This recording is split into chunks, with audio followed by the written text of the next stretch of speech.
on the planet and making his 2014 debut in this tournament in our Open Series. Mutavault is where Brad starts. John's going to start off with a Cloudfin Raptor. And Brad going to fire away with the Mutavault on turn number 2, which means there will be no Night Veil Spectre on turn number 3. So we'll see what kind of hand he kept here. Don't know if he mulliganed or not either. We'll find out for you guys. His hand doesn't look like the best. Yeah, with a good follow-up here, this could be exactly the kind of game that Mono Blue Devotion wants to play. The Mono Black deck is a little off-tempo right now, not carving into removal. We see another Raptor.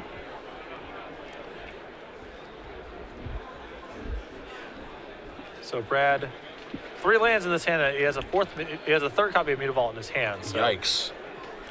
Hey, Mutavault's a great card, but he needs some black mana for a Mono Black Devotion deck. And the Mono Black deck is so much about keeping pace with the early turns of the game.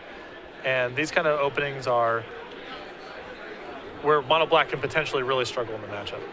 Now, this is in response to Frostburn Weird, Devour Flesh is going to be cast. And we could have seen John sacrifice Mutavault there, which I think is actually quite interesting, sacrificing Mutavault as opposed to the Flyers.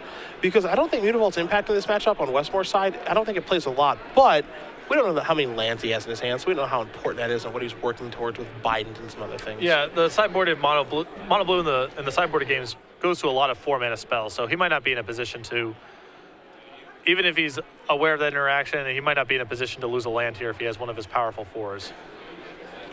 There's another copy of Frostmourne. We're going to evolve the Cloudfin Raptor yet again into a 2/3. And Mutavault's going to get fired up. It looks like we're coming into the red zone. 2 and 3. Well, this allows Brad a double block on that Weird for free. Yeah. This is a little early for John to be making that kind of attack, I feel like. And especially lowering his devotion count too for Thassaar Master of Waves may have been a misstep for him. We'll see if Nelson can rebuild a little bit here. He's found another black mana, but it is one that comes into play tapped in Temple of Deceit. So he's going to take a look at his hand, see what he wants to do with this. I wouldn't mind trading Mutavault for Mutavault. That's totally cool, but I would have held off on that Weird. Looks like Nelson, all right, he's going to put the top card to the bottom. He wasn't sure what he wanted to do with it. And his hand's so bottlenecked with double black spells here. A lot of black spells. 3 Mutavaults, and Mutavault's great. Such a fantastic card. There's an island there from Westmore, so he's got 5 mana. He's going to activate a Mutavault, come into the red zone here, maybe.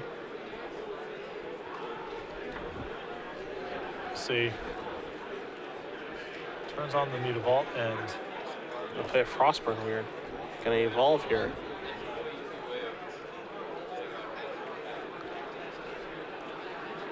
He's going to tackle all of his creatures yet again, so we'll see how Brad wants to block. He's going to double block Frostburn Weird. He's going to lose one of these Mutavaults in this exchange, but he might be okay with that. So yeah, he's going to lose a Mutavault.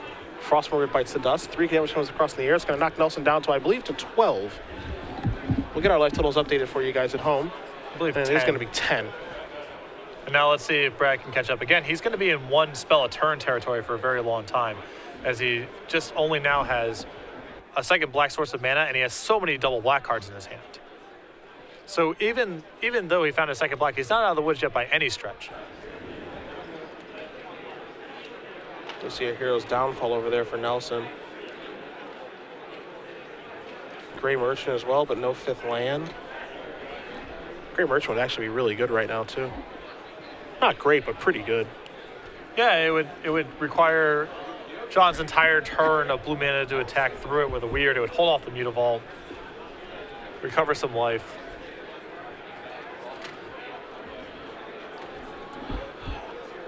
See how Nelson works his way out of this one. It's going to be tough. He's got a Frigga's Gear in his hand that he can't really cast effectively against John's board.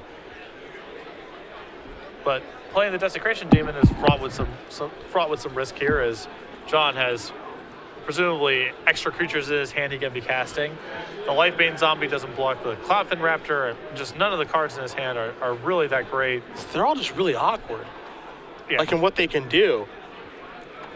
And they all require like some setup for things to go right. So Nelson's just going to pass the turn back. So it looks like he might, I mean, he's got Hero's Downfall, so he can do that, but it looks like he's trying to maybe set a trap here. Well, I think Hero's Downfall on the Raptor is a reasonable turn here for Brad.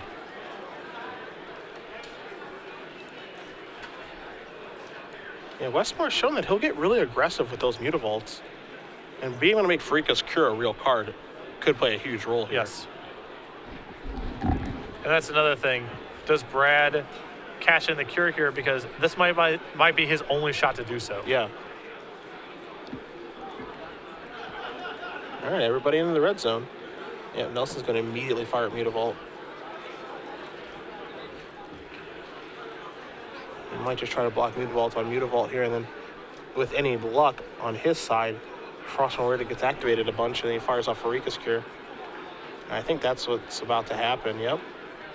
Now this is the best of both worlds for Brad as he gets to cure this and still leave Hero's Downfall to pin the Cloudfin Raptor if he's feeling so inclined. Now the question here is, does he want to use the Hero's Downfall now or use the Cure this turn?